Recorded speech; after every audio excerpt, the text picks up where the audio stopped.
처녀 총각으로 지나다가 이제 결혼을 하면 아이를 낳게 되지요. 그때부터 삶의 변화가 이제 나타나게 됩니다. 결혼하기 전까지는 내 중심으로 살고 또 아이가 태어나기 전까지는 부부 중심으로 사는데 아이가 딱 태어나면 그 다음부터는 우리 가정의 중심, 삶의 중심이 어떻게 변하느냐, 아이들 중심으로 변하게 되어 있습니다.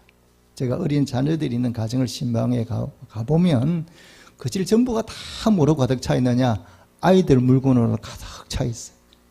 뭐 이것저것 뭐 놀이감부터 시작해서 별의별 게 다 모여 있는데 부모들이 그렇게 막 집을 어지럽게 해놓아도 그렇게 불편하게 생각하지 않고 살아갑니다. 왜? 내 아이들에게 필요한 거니까. 제가 예배로 오기 전에 집사님 한 분이 교회 오시는데 그분 아이들 어리거든요. 짐을 가득 양손에 들었는데 가만히 보니까 웬 짐이 많나 보니까 다 아이들 짐이에요. 그렇게 아이 중심으로 살아가는 게 이 부모들이에요. 자, 그리고 부모들의 가장 큰 바람이 뭐냐, 부모들의 큰 소원이 뭐냐 이렇게 물어보면 다분 부모들이 뭐냐, 우리 아이가 잘 자라주는 것.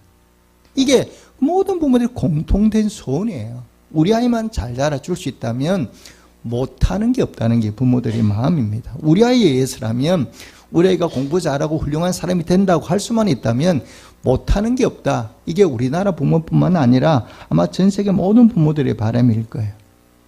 그런데 문제는 뭐냐, 이 부모의 바람처럼 아이들이 잘 자라주면 좋은데 그렇지 못한 경우가 많다는 거예요. 그래서 이전부터 농사 지을 때 우리 어른들이 그런 얘기하지 않습니까? 농사를 많이 짓는데 그 농사 가운데 가장 힘든 농사가 어떤 농사라고요? 자식 농사. 이렇게 얘기하거든요. 그렇게 제일 정성을 쏟고 마음을 쏟아도 가장 힘든 게 바로 뭐냐? 이 자식 농사를 마음대로 잘 되지 않으니까. 자, 그렇다면 여러분, 자녀를 어떻게 양육해야 이 자녀가 자라서 내게 상급이 되고 내게 멸류관이 되고 내게 기쁨이 되겠는가? 이러면 한번 생각해 보십시오. 어떻게 하면 되겠습니까? 다 우리 잘 양육하고 싶은데 솔직히 답이 없어요. 우리 인간의 생각으로는. 그래서 우리나라 부모들은 이렇게 누구 집 아이가 이렇게 좋다 그러면 우 따라가고 또 저렇게 좋다 그러면 우 따라가고 이런 경향이 있죠. 근데 정말 내 자녀를 잘 양육하는 비결이 어디 있냐? 멀리 있는 게 아닙니다. 어디 있나? 간단히 말하면 오늘 신구약 본문을 통해서 자녀를 잘 양육하는 그 비법, 방법이 오늘 본문 속에 들어있어요. 우리 신구약 본문을 한번 잘 여러분 살펴보시고 말씀을 들어보시면요, 아, 자녀를 어떻게 양육하는 게 바르게 양육하는 거구나 잘 깨닫게 되겠죠. 자, 우리 구약 본문 한번 넘어가 보겠습니다. 자, 우리 구약 본문을 보니까 제일 먼저 누구 이름이 나옵니까? 엘리가 이렇게 나옵니다. 이런 오늘 신약과 구약은 정반대의 얘기예요. 구약은 뭐냐? 자녀 교육에 실패한 가정. 신약은 뭐냐? 자녀 교육을 가장 성공적으로 이뤄내온 가정. 그래, 이 양쪽의 부모들이 한쪽은 자녀 교육을 최악으로 실패하는 가정, 한쪽은 가장 성공한 가정의 부모들의 얘기가 기록되어 있어요. 자, 구약의 엘리의 가정이 어떤 가정인가 우리 많이 들어서 압니다. 엘리는 제사장입니다. 요즘 말로 말하면 목사님이에요. 그런데 그 엘리의 가정에 아들이 누구냐? 두 아들이 홈느와 비느하스입니다. 그런데 이 두 아들이 어떻게 되느냐? 하나님 앞에 벌을 받아서 두 아들도 죽게 될 뿐만 아니라 그 엘리의 가정 자체가 멸문죄를 당하게 돼요. 대가 끊기게 되는 거예요. 여러분, 한 가정에 아이를 잘못 양육했더니 그 가정에 어떤 일이 벌어요? 가슴 아픈 정도가 아니라 재앙이 몰려요. 재앙이. 얼마나 무서운 일인가를 이 성경이 말씀하고 있거든요. 홈리와 비느하스가 어떤 사람입니까? 제사장의 아들이지만 하나님을 몰라요. 하나님을 모르고 하나님을 두려워하지도 않아요. 그래서 어떤 성경에 나오는 여러 가지 제가 있지만 대표적으로 기록한 제가 두 가지죠. 한 가지는 뭡니까? 사람들이 제사 드리러 제물을 가져오면 하나님 앞에 드리기 전에 자기가 먼저 그 제물을 빼앗아 먹어요. 이런 모습들이 성경에 기록되어 있죠. 또 오늘 본문에 기록된 게 뭡니까? 이 장막에서 수종된 여인을 데리다가 죄를 범해요. 이런 얘기들이 순교중에 모든 사람들에게 드러나게 되니까 이 얘기가 누구에게까지 들리게 돼요?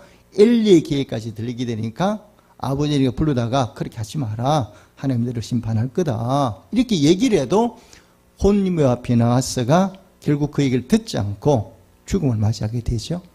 옆에 있는 여러분 29절부터 쭉 읽어보면 하나님이 엘리에게 진노하는 모습도 말씀이 나와 있거든요.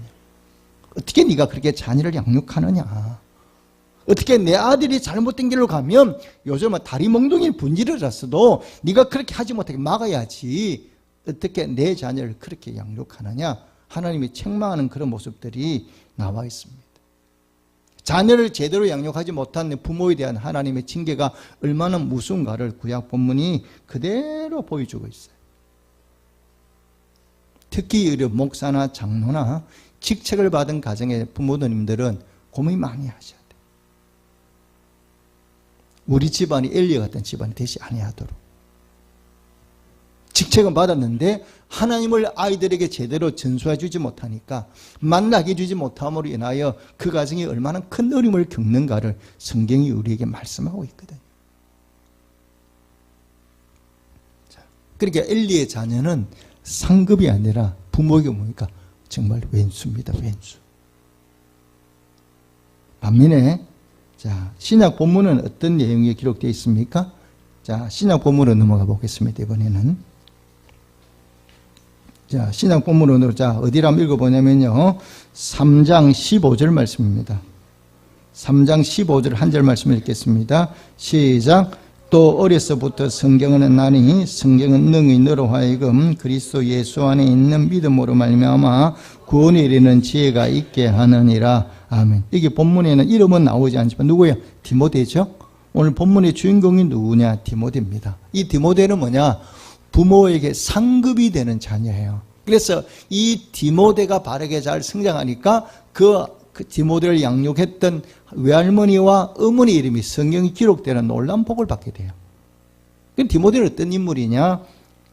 아버지가 헬라인이고 엄마가 유대인이 그러니까 믿지 않는 아버지와 믿는 엄마 사이에 태어난 아들이에요. 아인데 그 아이를 외할머니와 어머니가 아주 믿음으로 잘 양육했어요. 그랬더니 어떤 일이 벌어졌느냐? 사도행전 16장에 보면 이 디모데가 사는 지방 이름이 루스드라입니다. 루스드라와 이고니온 주변에 루스드라와 이고니온에 있는 많은 사람들에게 칭찬받는 아들이 누구냐? 바로 디모데였어요. 디모데는 나이가 많은 사람이 아닙니다. 교회 지도자이지만 이 지도자라도 나이가 많은 연수함에도 불구하고 주변에 많은 교회 성도들로부터 칭찬을 받는 젊은이가 누구냐? 바로 이 디모데예요. 여러분 디모데가 얼마나 대단한 인물인가를 여러분 잘 아셔야 됩니다. 자, 우리가 믿음의 계보를 이 땅에 믿음을 가지고 우리를 권하신 분이 누구냐? 예수님이세요. 그리고 그 예수님의 계보를 이어서 복음을 전하는 예수님의 계보를 이은 사람은 누구냐? 사도 바울이에요. 그리고 바울의 계보를 이은 사람은 누구냐? 디모데예요. 그러니까 믿음이 어떻게 내려가느냐? 예수님, 사도 바울, 디모데 이렇게 내려갈 정도로 디모데는 대단한 인물입니다. 그래서 이 어머니 유니게가 어릴 때부터 이 디모데를 어떻게 양육했느냐? 하나님의 말씀으로 양육을 했어요. 하나님의 말씀으로 양육했더니 이 아들이 자라면서 저 어린 나이에 사람들로 존경과 사랑을 받는 그런 자녀가 되고요. 그 소문을 듣고 이 사도 바울이 디모데를 만나봤는데 정말 괜찮은 아이예요. 정말 괜찮은 청년이니까 이 바울이 디모데를 자기의 뭡니까? 양아들로 삼잖아요. 양아들로 삼고 제자로 삼아서 복음을 전하는 곳마다 함께 다니면서 위대한 인물로 만들어 놓아요. 어머니 유니가 한 일은 뭐밖에 안 했습니까? 아이를 말씀으로만 믿음으로 키워놓았더니 하나님이 아이를 들어서 그냥 쓰시는 거예요. 성경 주인공으로 만들어 가시는 거예요. 자, 그럼 여러분 성경은 이 성경 말씀대로 어릴 때부터 디모데가 성경을 했다 그랬잖아요. 그러면 이 성경은 도대체 어떤 능력이냐 이 말입니다. 어떤 능력이 있기 때문에 우리가 성경으로 아이를 지도하면 이 성경이 우리 아이를 이렇게 만들어가느냐, 위대한 인물로 만들어가느냐, 도대체 성경 속에는 뭐가 들었냐. 자, 오늘 본문이 여기 대해서 말씀하고 있습니다. 자, 성경 속에 어떤 내용이 들어있냐고요? 우리가 성경을 어떻게 우리가 아이를 지도할 때 그 교과서가 뭐냐? 성경으로 양육해야 되는데 이 성경이 어떤 책인가? 성경이 말씀하고 있죠. 자, 16절 한 절만 읽겠습니다. 16절 한 절 말씀입니다. 시작. 모든 성경은 하나님 말 감동으로 된 것으로 교훈과 책망과 바르게 함과 의로 교육하기에 유익하니. 아멘. 이 성경은 뭐냐? 그러면 하나님의 감동, 성령으로 쓰여진 말씀이에요. 성령으로 쓰여진 하나님의 말씀이기 때문에 이 성경 말씀을 가지고 아이들을 양육할 때 어떤 일이 벌어지냐, 성경에 어떤 내용이 들어있느냐. 그러니까 첫째로 뭡니까? 성경은 교육하기에 유익한 책이라 그랬어요. 교육하기에 유익한 책인데 그러면 성경은 어떤 내용을 담고 있나? 첫째가 바로 뭐냐? 교훈한다 그랬어요. 이 성경 말씀 읽으면 그 속에 교훈이 있거든요. 교훈은 뭐냐 그러면 간단히 말하면 영어로 말하면 티칭이에요. 쉽게 말하면 선생님 역할을 한다는 거죠. 이 성경이 우리 아이를 학교 보내면 학교 선생님들이 아이들을 지도하는 것처럼 이 성경이 우리 아이를 지도해 간다는 거예요. 뭐로? 이 하나님 말씀을 가지고. 그러니까 쉽게 말해서 성경이 우리 아이의 선생님이 된다, 그런 얘기입니다. 자, 여러분 인생은 어떻습니까? 인생을 잘 사는 방법은 그 중에 하나가 바로 뭐냐? 좋은 선생님을 만나는 거예요. 좋은 선생님을 만나면 그 인생이 달라지게 돼 있습니다. 우리나라 우리 선수 가운데 우리가 좋아하기도 하고 유명한 선수가 있는데 그 선수 가운데 하나가 김연아예요. 이 김연아가 동계올림픽에서 피겨에서 금메달을 따서 우리나라 사람들에게 굉장히 우리가 이뻐하잖아요. 근데 김연아를 만든 사람이 누구냐? 뒷바라지는 엄마가 했지만 그 김연아를 세계선수로 키운 사람이 누구냐? 캐나다 사람 오스 코치라는 사람이에요. 이 김연아가 오스를 만나면서부터 그 기술이 일취월장하게 된 거죠. 근데 이 오스라는 사람이 얼마나 대단하냐? 금메달 제조기예요. 김연아를 금메달리스트로 만들어 놓고 이번 동계올림픽의 남자 피겨에서 우리나라 차준환이도 좋은 성적을 거뒀는데 차준환이를 인도한 사람도 오시고 그 다음에 남자 피겨 종목의 금메달 딴 게 일본의 한유인데 이 한유를 키운 사람도 누구예요? 오스 코치예요. 그러니까 오스를 만나면 그 제자들이 다 하나같이 뭐냐? 올림픽에 금메달을 따는 거예요.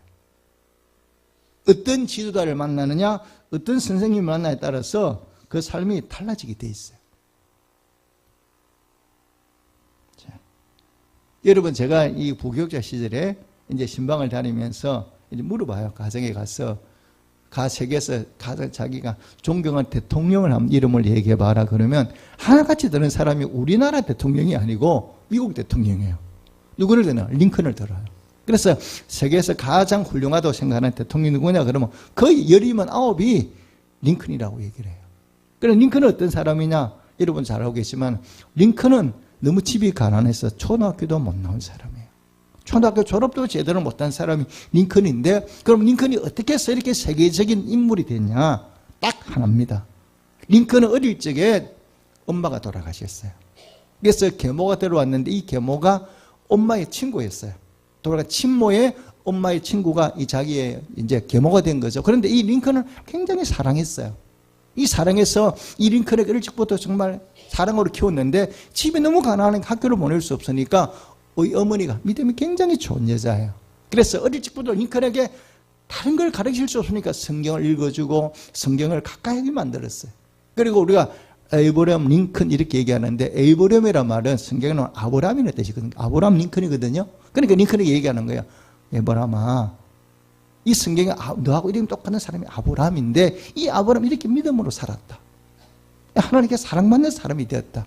너도 어떻게 살아야 돼? 이 성경에 나오는 아브라함처럼 믿음으로 살아야 돼. 이 성경 말씀을 늘 가까이 하고 말씀대로 살아야 돼. 그래서 링컨에게 어떻게 가까이 하게 만든 게 성경책과 철로 역정이었어요.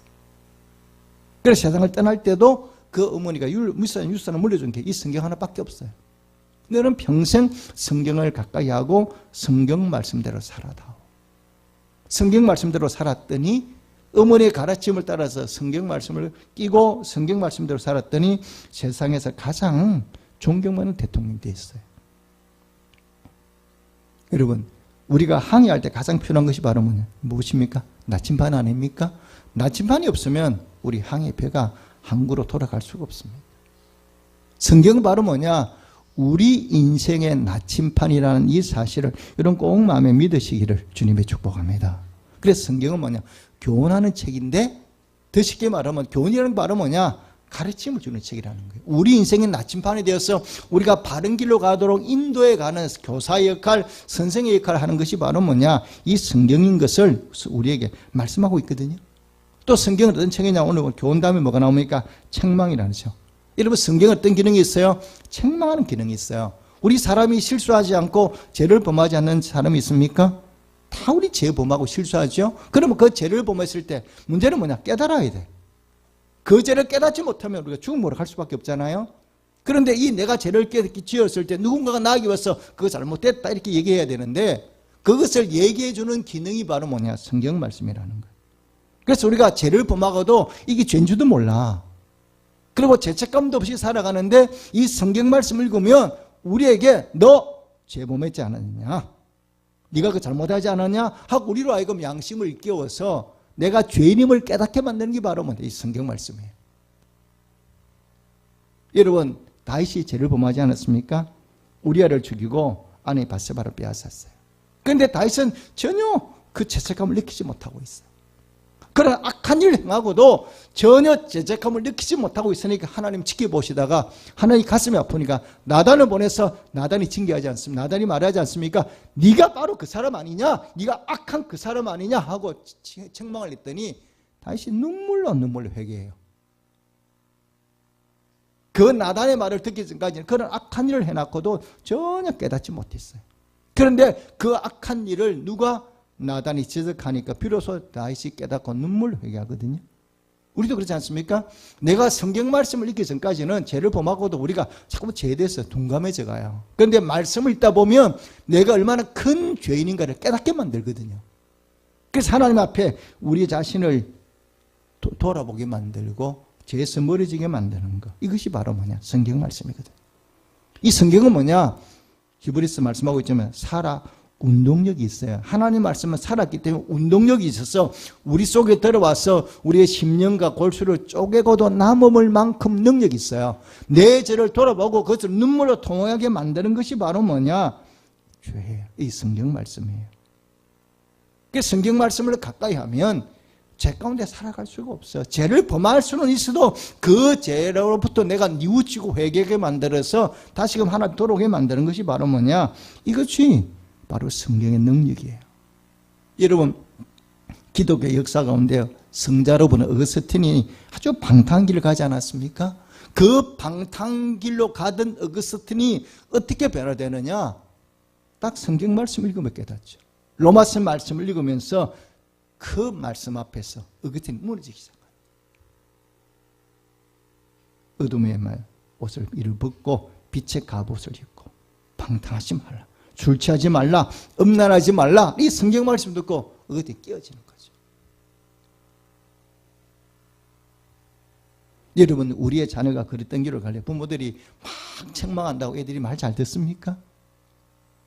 요즘 아이들이 부모가 책망한다고 그 말 잘 듣는 애는 많지는 않고 물론 그런 사람도 많지만 대부분 아이들은 부모가 얘기하면 귀를 잘 기울이지 않습니다. 그런데 성경 말씀이 그 아이를 지도합니다. 성경이 아이를 잘못으로부터 벗어나게 만듭니다. 그럴 때 그 아이가 하나님의 사람으로 여러분 거듭날 수 있다는 사실을 여러분 믿으시기를 주님의 축복합니다. 그래서 우리 아이의 길을 죄에서 벗어나게 만들고 올바르게 가게 만드는 것이 바로 뭐냐? 성경이에요. 그래서 이 성경은 우리 아이를 양육하는데 가장 교육하기에 좋은 책이 바로 뭐냐? 이 성경 말씀이에요. 그래서 유대인들은 지금도 그들의 자녀를 양육하는 가장 모델이 바로 뭡니까? 이 구약 율법 아닙니까? 근데 어릴 적부터는 이 아이들에게 다른 걸 가르치지는 뭐부터 가르치냐? 하나님 말씀부터 바로 양육하는 거예요. 그들이 2000년 동안 나라가 없어도 그들이 유대인이라는 이 정체성을 유지하게 만드는 건 오직 그들이 가지고 있는 그 구약의 율법, 구약 말씀이거든요. 그래서 이 말씀이 우리가 말씀으로 양육하면 이 말씀이 우리 아이를 어떻게 만들어 가느냐? 오늘 본문에 답이 나와 있습니다. 17절 읽겠습니다. 17절 말씀입니다. 시작. 이는 하나님의 사람으로 온전하게 하며 모든 선한 일을 행할 능력을 갖추게 하려 함이라. 아멘. 그래서 예수 믿는 아이들로 하여금 온전한 사람으로 만들어가는 거예요. 그리고 하나님 앞에 올바른 능력을 행하는 사람으로 만들어가는 거예요. 그래서 쓰임받는 인물로 만들어가는 것이 바로 뭐냐? 이 성경이에요. 그래서 우리가 부모들이 할 수 있는 건 뭐냐? 부지런히 아이들로 하여금 이 말씀을 듣게 만들고 이렇게 만드는 건 바로 뭐냐? 우리가 해야 될 일이에요. 그래서 아이들을 어떻게 이 말씀 앞에 노출되도록, 아이들이 말씀 앞에 돌아올 수 있도록, 읽고 들을 수 있는 기회가 열릴 수 있도록 만드는 것은 뭐냐? 우리 부모들이 해야 될 일이라는 겁니다. 그렇게 하면 아이가 자라면 반드시 복되는 인생을 살아간다는 이 사실을 여러분 꼭 마음에 믿으시기를 주님의 축복합니다. 자, 그러면 이 디모데의 어머니 유니게가 언제부터 아이를 이렇게 성경으로 양육했나? 언제부터 양육했어요? 자, 오늘 16, 15절 읽겠습니다. 15절 말씀입니다. 시작. 또 어려서부터 성경을 알았나니 성경의 능히 너로 하여금 그리스도 예수 안에 있는 믿음으로 말미암아 구원에 이르는 지혜가 있게 하느니라. 아멘. 언제부터라고요? 어려서부터. 자, 우리나라는 이 조기 교육에 굉장히 힘쓰는 나라입니다.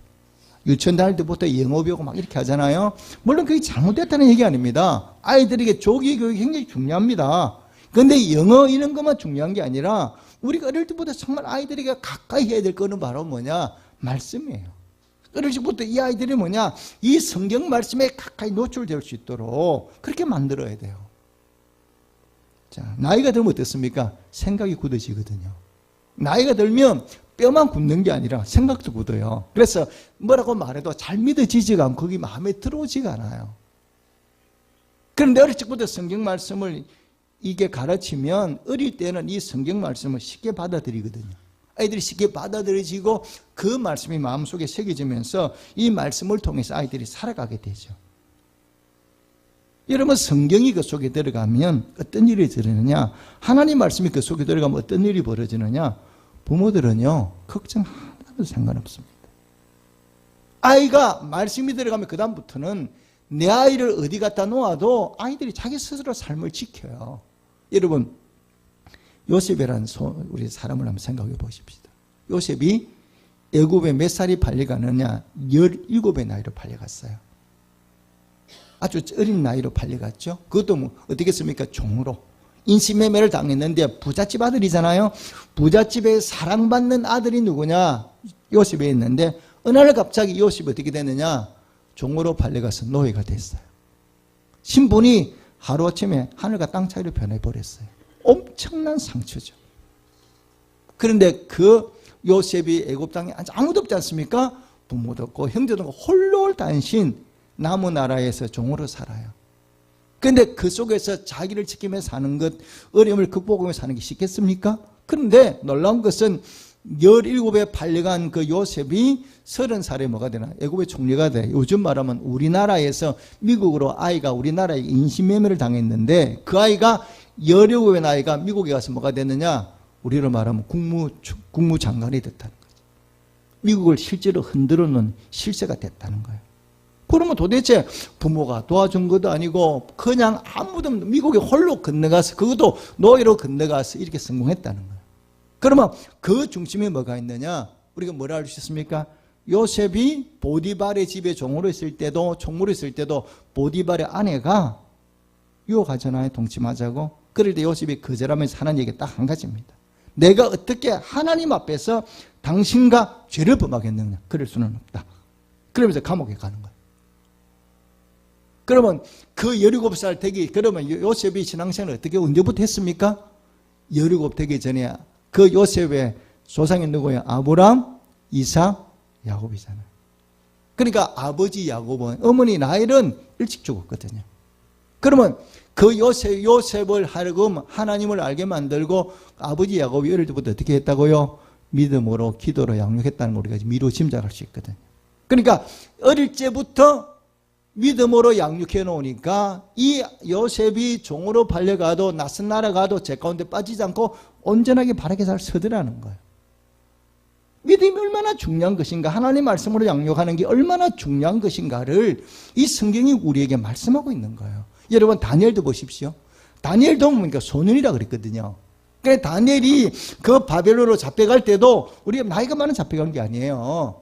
소년으로 잡혀갔는데 그 소년으로 잡혀간 다니엘이 음식을 앞에서도 그 뭡니까 기도하지 말라는 그 무슨 명령 앞에서도 단연코 믿음을 지키고 음식을 먹지 않고 이렇게 믿음을 지키잖아요. 그러니까 하나님이 그 다니엘을 통해서 이 바벨론을 다스리게 만들거든요.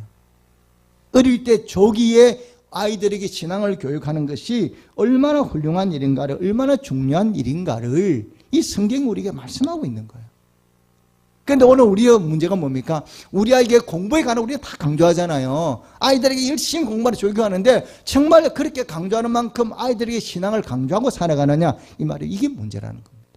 공부는 아무리 잘해도요, 누가 장담할 수가 없습니다. 이 아이가 앞으로 어떤 인물이 되는가 아무도 장담 못합니다. 그런데 기억할 것은 우리 아이를 믿음으로 양육해 놓으면 때가 되면 하나님이 디모데를 들어서 사용하신 것처럼, 요셉을 들어서 사용하신 것처럼 우리 아이를 들어서 사용하신다는 이 사실을 꼭 마음에 믿으시기를 주님의 축복합니다. 그래서 우리가 세상 공부도 열심히, 학교 공부도 열심히 시키지 말라 그런 얘기가 아닙니다.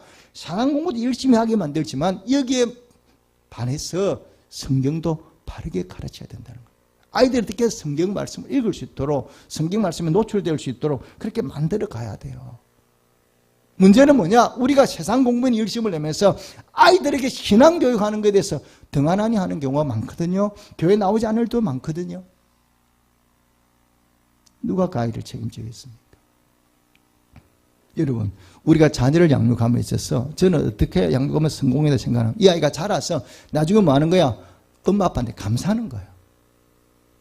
엄마 아버지 정말 감사합니다. 내가 아버지가 내 아버지인 거, 엄마가 내 엄마인 것을 내가 너무너무 감사해요. 내가 엄마 아빠를 너무 잘 만났어요. 여러분, 그렇게 말한다면 자녀를 키운 보람이 있지 않겠습니까? 그렇지 않겠어요? 근데 여러분, 아이를 아무리 잘 먹이 보십시오. 아이를 아무리 잘 먹이고 아무리 잘 입혀도 아이들이 잘 먹이고 잘 입힌 것에 대해서 부모한테 고맙다 그런 얘기 한 적 없습니다. 아이들한테 명품을 입혔다고 그래서 아이들이 나중에 엄마 나 명품 사줘서 고마워 이런 얘기 하나도 없습니다. 그런데 이 아이가 하나님을 만났어요. 엄마 아빠 때문에 하나님을 만나고 하나님 은혜를 경험했어요. 그 아이는 반드시 시간이 지나도 어떻게 하느냐, 나에게 믿음을 유산으로 물려준 엄마 아빠에게 너무너무 고마워하게 돼 있어요. 감사하게 돼 있어요. 이걸 기억하셔야 돼요. 그래서 우리가 아이들을 키우면서 말씀으로 양육하는 데 힘써야 돼요. 아이들이 어떻게든 아이들이 예배와 이 성경 말씀에 노출되도록 힘써야 돼요. 제가 저희 집사람 얘기를 해서 좀 죄송한데요. 제가 늘 우리 집 흉을 잘 보잖아요. 오늘 좀 칭찬을 좀 하려고 그러니까 용서가 들으시기 바랍니다. 저는 안 믿는 집에서 태어났고요. 제 집사람은 이제 어릴 때부터 믿음의 집안에 태어났어요. 그러니까 우리 집사람이 지금도 제일 존경하고 가슴에 품고 있는 사람이 누구냐? 할아버지예요. 그런데 집사람은 그런 게 아니라 처갓집의 처남이나 처제들을 만나보면 할아버지 얘기하면 모두가 눈물이 걸성걸성해요. 지금도. 할아버지가 가난하게 해서 뭘 고생해서 한 번도 집사람에게 이런 걸 해준 적은 없어요. 그런데 이게 할아버지가 삶을 통해서 신앙을 보여주신 거예요. 그러니까 예수를 어떻게 믿어야 되는가를 막 말로 하는 것이 아니라 삶을 통해서 보여준 거예요. 그래서 새벽기도 갔다 오면 그 찬송으로 이 손자 손녀를 손목을 발목을 잡고 막 기도해준 그런 추억들. 또 학교 가야 되는데 할아버지가 너무 기도를 오래 해서 기도하다 말고 애들이 막 학교로 도망가는 이런 얘기들. 이런 추억들이 집사람이 굉장히 많아요. 그러니까 이 할아버지에 대한 그래서 늘 얘기거든요. 우리가 여기까지 오게 된 것은 우리 장인들은 훌륭한 분이지만 그 할아버지 믿음의 기도와 그 할아버지의 신앙에 대한 그것들이 굉장히 크다고, 영향이 크다고 생각합니다. 지금도 그걸 믿고 있는 거예요. 그리고 지금도 가정예배를, 저는 가정예배를 제가 주관하고 집사람이 주관을 하거든요. 그러니까 저는 죄송한 얘기인데 종일 예배드리다 가잖아요. 뭐 읽고 저녁에 구시기도 이렇게 가는데 저녁에 들어가면 집사람이 또 가정예배 드리다 그러면 저는 솔직히 싫은 거예요. 그래서 제가 기도만 하지. 이러면 집사람은 꼭 우겨요.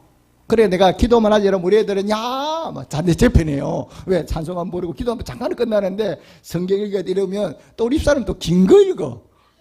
좀 짧은 거, 난 10편 읽으면 좋겠는데 꼭 긴 거 읽거든요. 그럼 애들이 인상이 달라지는 거죠. 그래서 자고 애들은 가능하면 좀 짧게 하는 쪽으로 가는데 집사람은 끝까지 버팁니다.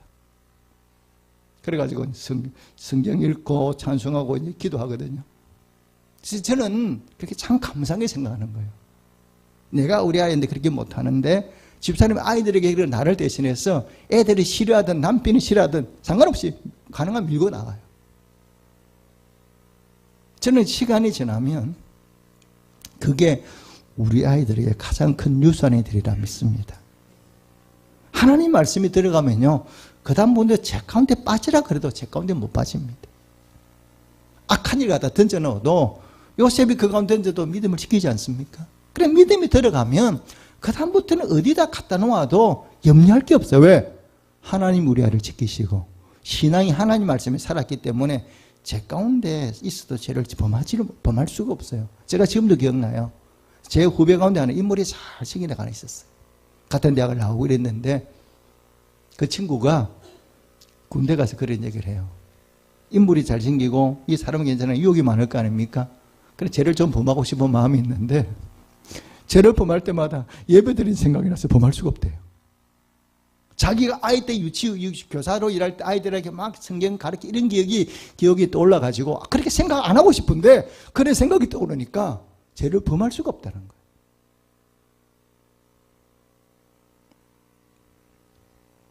그래서 우리 아이들에게 뭘 가르치고 살아야 되는가를 여러분 정말로 우리가 고민해 보셔야 됩니다. 여러분 구약 본문의 주인공은 사무엘이죠. 이 사무엘은 이스라엘 역사 가운데 굉장히 위대한 인물이에요. 나라가 어려울 때 그 나라가 바르게 잘 쓸 수 있도록 붙들어놓은 인물이 누구냐? 사무엘인데요. 사무엘이 어릴 때부터 어떻게 컸는가를 한번 보셔야 됩니다. 자, 우리 구약 본문 다시 한번 돌아가겠습니다.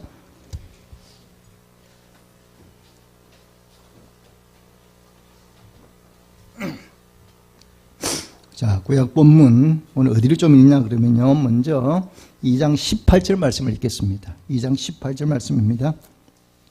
2장 18절 시작. 사무엘이 어렸을 때 세마포 에봇을 입고 여호와 앞에서 섬겼더라. 또 어디를 읽냐면요, 자 26절 말씀입니다. 26절 말씀입니다. 시작. 아이 사무엘이 점점 자라며 여호와 사람들에게 은총을 더욱 받더라. 아멘. 믿음 안에서 자라는 아이는 하나님 앞과 사람 앞에 사랑받는 아이가 되고 은총을 받는 아이가 되고 쓰임받는 아이가 될 수 있어요. 사무엘이 커서 그런 것이 아니라 어떻게든 어릴 적부터 그렇게 키웠다는 거예요. 그렇게 사랑받았다는 거예요. 그러니까 이스라엘 역사 가운데 중심에 서게 되는 거죠. 다시 한번 여러분, 우리가 우리의 자녀를 어떻게 양육하고 있는가?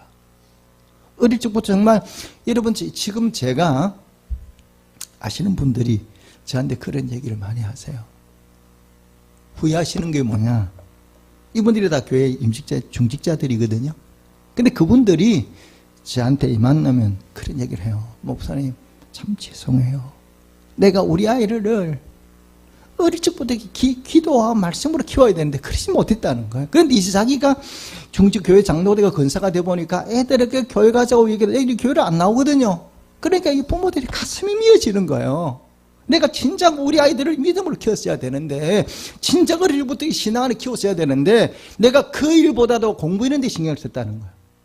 그래 지금 와 돌아보니까 너무 후회스럽다는 거예요. 이제는 내가 부모들이 눈물로 기도해도 아이들이, 저는 그래요. 제가 그래서 그거 너무 걱정하지 마세요. 이제라도 기도하니까 때가 되면 하나님께 다 달려나옵니다. 근데 제가 목사님 참 후회스럽다니까. 내가 왜 진작 우리 아이들에게 이렇게 믿음으로 양육하지 못했나. 왜 아이들을 내가 좀 억지라도 교회를 끌고 나왔어야 되는데 그렇게 하지 못하는 게 너무 가슴이 하나님 앞에도 죄송하고 자기가 지금도 가슴이 답답하다는 거. 아이들만 생각합니다. 그 애가 잘못 자라는 게 아니라 예배 드리지 않고 교회 나오지 않는 그 모습을 보면서 큰 눈물로 그 권사님이 그렇게 힘들어 하셔요. 여러분, 자녀는 잘 길러놓으면 우리에게 상급이 됩니다. 멸류관입니다. 반면에 잘못 길러놓으면 부모에게 근심이고 나중에 이해 때문에 집안이 다 무너질 수도 있습니다. 여러분, 부모와 자녀는 뗄래야 뗄 수가 없잖아요. 자녀가 그랬던 길로 가는데 그래 니 혼자 가라 그렇게 하는 말할 부모는 없거든요. 자녀는 평생을 가슴에 품고 가야 되는 그렇기 때문에 아이가 잘못되면 부모는 세상 떠난 날까지 마음에 자유함이 없어요. 그래 자녀가 잘 자라서 잘 살아주면 부모의 그것보다 큰 기쁨이 없지. 근데 그게 내 마음대로 되는 것이 아니라 하나님의 손에 달려 있어요. 그렇게 되기 위해서는 우리가 뭐냐? 하나님 말씀 붙들고 아이들 믿음으로 잘 양육하셔야 돼요. 그럴 때 하나님의 은혜가, 하나님의 상급이 우리 가정에 반드시 임하게 되어 있습니다. 기억하시고 어린이주일을 맞이해서 다시 한 번 더 우리가 내 자녀들을 어떻게 양육하고 있는가, 어떻게 하나님 앞에 우리가 바르게 양육하는가 점검하시고, 아이들의 학업도 열심히 강조해야 되겠지만 내 아이가 하나님을 따르지 않고 말씀 안에서 성장할 수 있도록 특히 기도와 말씀으로 사랑으로 잘 양육해 나가는 멋진 부모님들이 되시기를 주님의 이름으로 축복합니다. 아멘. 기도하겠습니다.